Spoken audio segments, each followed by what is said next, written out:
What's up guys, my name is Max and you are watching another POV review by AutoTopNL. Welcome, and we're here today with a little bit of a legend from the zeros, the VW Golf R32. So the Golf Gen 4, so with the 3.2 liter V6 with 241 horsepower, 320 Newton meters. And well, this one is not entirely stock.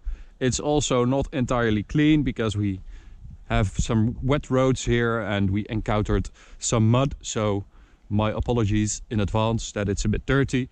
We borrowed this at Hamilton Cars in Eindhoven in the Netherlands, and this is actually the owner's car. So let's open it up and check it out inside, because we have these very cool Recaro bucket seats with 4-point harness and a full cage in the back. Other than that, it's just stock, I believe, inside here. Of course, the rear seats have been removed. And let's take a look at the back, because we have a Miltech exhaust system. So Miltech exhaust manifold, and then just an exhaust system with the tailpipes and the silencer, rear silencer of Miltech as well. The OZ 18-inch wheels, which are standard. And what else? A Bilstein B14 suspension kit. So it's a bit lower and it's a bit stiffer, but as you will see, it is still very drivable. So let's get in and strap in. So these seats are really cool, I think, and they are very comfortable. They are a bit high up, a bit higher than I would have liked, but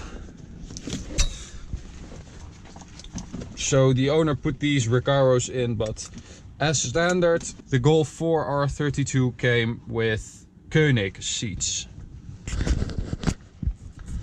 So let's start it up. And we get that quintessential sound from the R32, of course. That is just lovely. It's literally one of the only engines that sounds like this. It's so recognizable. So we'll take it for a drive on this lovely forest road, and I'll try to tell you some interesting stuff about it. So, as I said, 241 horsepower and 320 Newton meters. This particular car actually has 270 horsepower, somewhere around that, because it has that exhaust, and it has sports, cats, and it has a remap to make sure that that exhaust flow and everything works together perfectly. This car, the R32, was actually, I think, the first VW R model, and they sort of built it to improve on their own mistake, sort of, because the Golf 4 GTI was a really bad car. It had nothing to do with GTI, and a lot of other car manufacturers were coming out with hot hatches with 200 horsepower or more. So Volkswagen had to do something. So VW came with this R32 with four-wheel drive, and all the other hot hatches of its time, so in the zeros, had front-wheel drive, or I think at least most of them, you know, apart from like an Impreza or an Evo. So this car was really special in its day, and I think it still is very special. You know, especially that big engine, small car, that sort of mindset that we don't really have anymore. It's like, you know, the Renault Clio V6, cars like those. And of course we drove the Beetle RSI, which is the rarest of the VW R models. And actually this is the last VW R we didn't drive yet. So we drove the Golf 5 R32, Golf Rs, even the Touareg R50, so the TDI.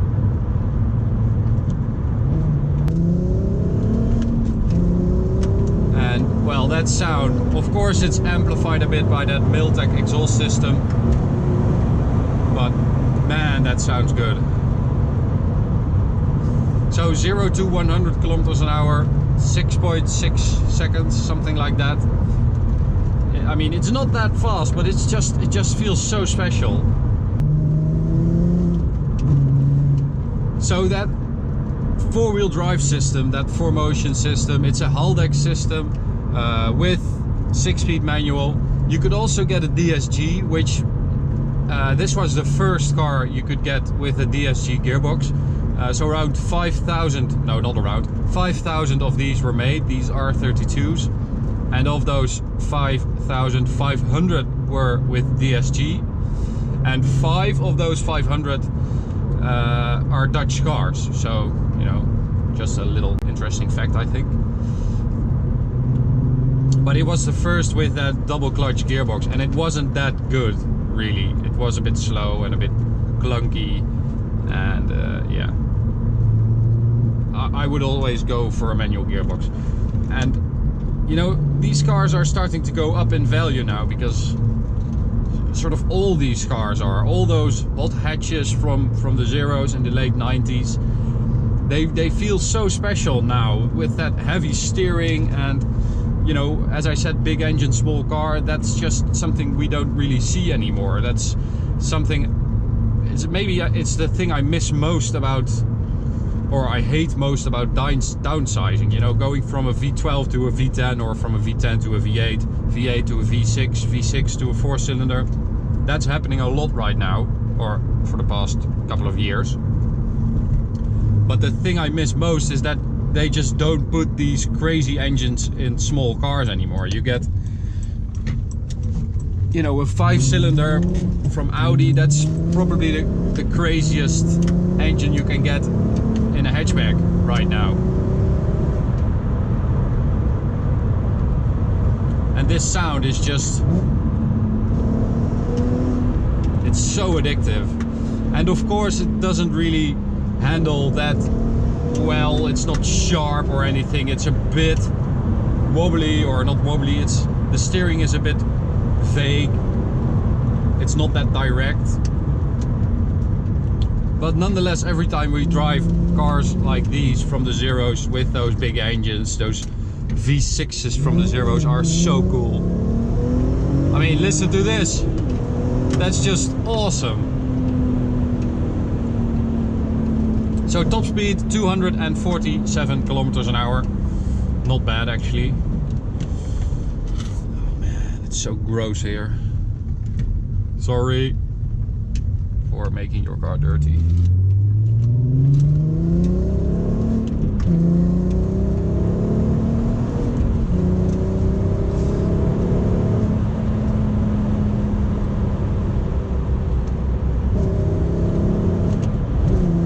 So I think that's it for this car. Please let me know, guys, what do you think? Do you also miss these kinds of cars? Because I just, every time I drive one of these cool hatchbacks from the Zeros with those V6s, it's so special, and you know, rightfully so. They are going up in value right now. It's becoming a good investment if you find one that's not too old with low mileage. And especially this one with that Bilstein suspension kit drives really well. The steering feel is a bit vague, but the suspension, the chassis is really good. And that four-wheel drive system means that you can just, you know, throw it in there and it will manage to get out of pretty much every situation.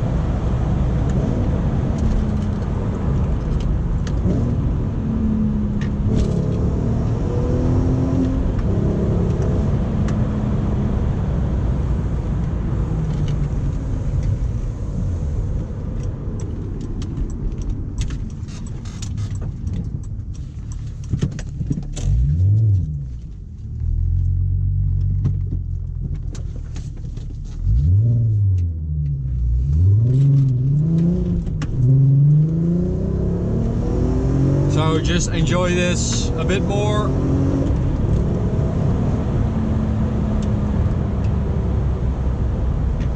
Oh man, that V6 3.2 is so lovely.